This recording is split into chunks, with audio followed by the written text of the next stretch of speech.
Le scrutin du 22 mars, d'un côté, un gouvernement déterminé à perpétuer son coup KO, de l'autre, une population confrontée aux tirs nourris des forces de maintien d'ordre.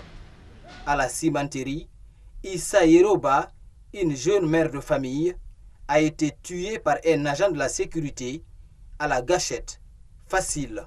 J'étais dans ma chambre, j'entends le bruit dehors et je sors, j'entends des cris, on dit ils ont tué Tanti, ils ont tué Tanti.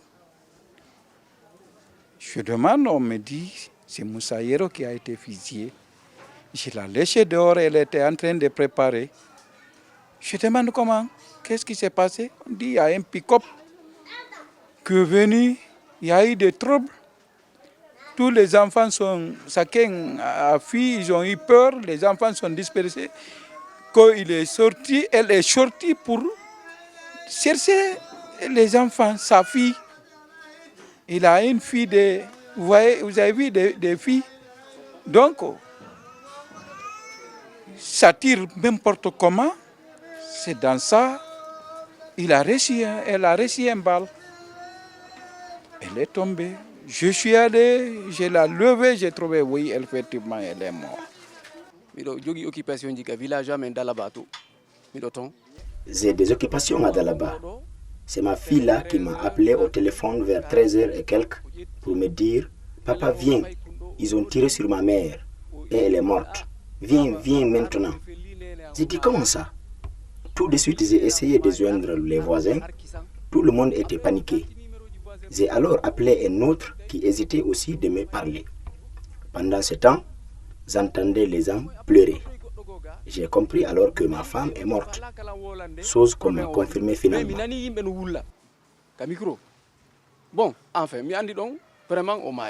Telle l'affection d'une mère, Issa Yeroba avait aussi le souci de voir ses enfants grandir et servir la Guinée.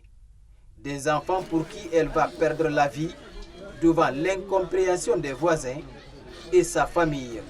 14h, 13h45 comme ça, Comme d'habitude, ma femme faisait la cuisine entre 13h et 14h. Le matin, elle était donc à la maison, mais comme vous connaissez les enfants, ils se sont déplacés incognito. Les coups de fusil crépitaient dans le quartier. À travers la porte, elle a vu les gens courir en tous sens. Elle ne voyait pas ses enfants. Partie à leur recherche non loin de la maison, c'est là qu'un Nazan a tiré sur elle.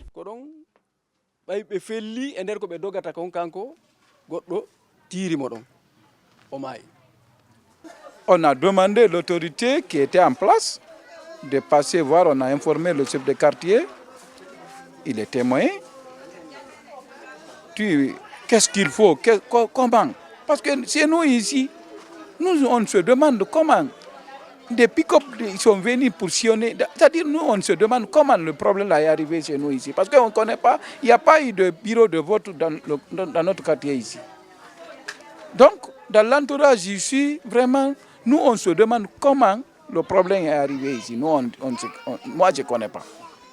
On ne peut pas vous dire, quelqu'un ne peut pas vous dire qu'il y a eu des bagarres entre deux personnes ici, ou entre la famille, ni un ethnie. C'est-à-dire, nous on se demande comment le problème là est arrivé dans le quartier. Mais il y a eu plusieurs pick-up qui sont passés, et ils tiraient n'importe comment. Donc c'est dans ça qu'elle a reçu un balle. Touchée dans sa dignité, la famille de feu Issa Yeroba a joué son va-tout pour mettre la défunte à l'abri en attendant alors les funérailles. Ils n'auront pas assez de temps pour organiser une cérémonie digne d'une mère de famille, victime de l'injustice et arrachée à l'affection de sa famille. On a pris le corps, on a envoyé à Ignace Din.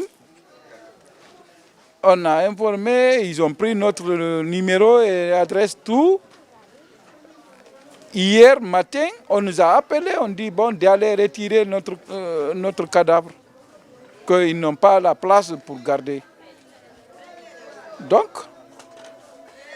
la famille s'est retrouvée, s'est trouvée vraiment comme il n'y a pas tellement de passages, il y a des troubles partout. Certains parmi la famille se déplacer, aller prendre le corps. Ils sont venus jusqu'au niveau des Calières. On a trouvé que ce n'est pas la peine de forcer pour venir jusqu'à Ansoumania ici. Sinon, c'est risque d'avoir un autre problème. Donc, Moussa Issa Yero a été enterré là-bas, à la cimetière de Hamdallah. On a jugé nécessaire de l'enterrer là-bas à l'absence de son mari pour éviter toute dérapage. Issa Yeroba s'en va. Pour la famille, la douleur de sa disparition tragique est indélébile. Force doit rester à la loi, clament les victimes. Leur rêve, vivre dans une Guinée unie où la justice fait son travail. Nous demandons aux autorités d'agir. Nous sommes préoccupés. La femme et l'enfant méritent protection. Que les autorités rectifient le tir en Guinée. Ce sont les femmes et les enfants qui constituent notre devenir. Si l'enfant et la femme ne sont pas protégés, ça devient inquiétant. Une chose est claire, notre épouse a été tuée par balle. Que justice soit rendue.